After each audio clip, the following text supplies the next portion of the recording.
Mr. Osomatsu Season 2 Episode 14 Review.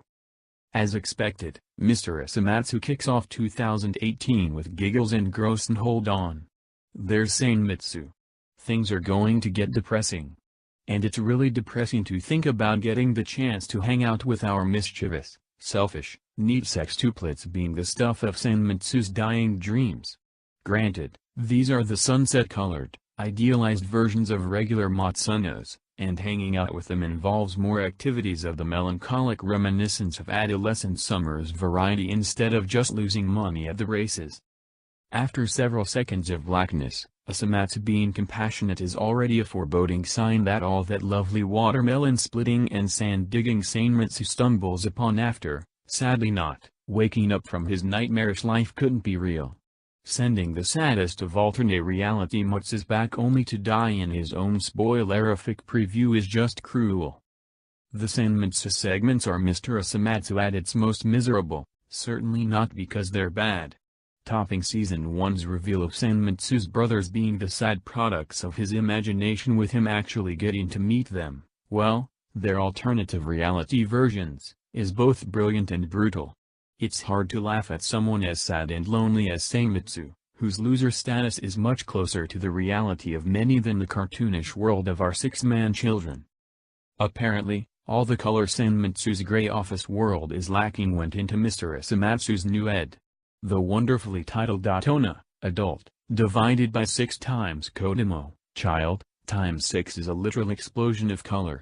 Still, I was a huge fan of Let's Go. Matsu Go. 6 Shoku no Nijai and am somewhat sad to say, here it go. Before holding on to his cherry in the new op, Maburoshi Wink, once again courtesy of op, Yoshimitsu goes on an expedition to find and naturally be killed by a Mongolian death worm. If you ever wondered what would happen if Yoshimitsu and Hitobu got their hands on automatic rifles, it's exactly what you're imagining right now. Ayami softly sheeing while being disintegrated is a surprisingly touching sound. But all in all, this week's shortest segment only serves as an interlude between the somber Sanomatsu and hysterical third segment. The Kaorumitsu incident is an absolute delight, proving that timing is everything in comedy, and that Mr. Osomatsu is a pro at holding back to hit harder. Dragging out the reveal of what's up with Kaorumitsu as long as possible. All we initially get are his brother's reaction shots, building up tension only to reveal, not that big a disaster, actually. Sure, his new look is lame, and the motivation behind it even lamer, but it's hardly the tragedy they make it out to be. The fact that he did something to make himself stand out is the bigger deal than the actual result of looking even lamer than before, while constantly harping on about not being a delinquent. The facial expressions of the 3 youngest Matsus holding telepathic conversations about how, not, to destroy or at least prolong the destruction of Kaorumitsu's self-esteem are pure gold. Their hesitation is contrasted poignantly with Osomatsu entering the scene and blurting it all out in a second. Once again, we don't get Kaorumitsu's reaction shots for every new insult during Kaorumitsu's well-meant but painfully misguided speech, allowing for ample time to build up anticipation.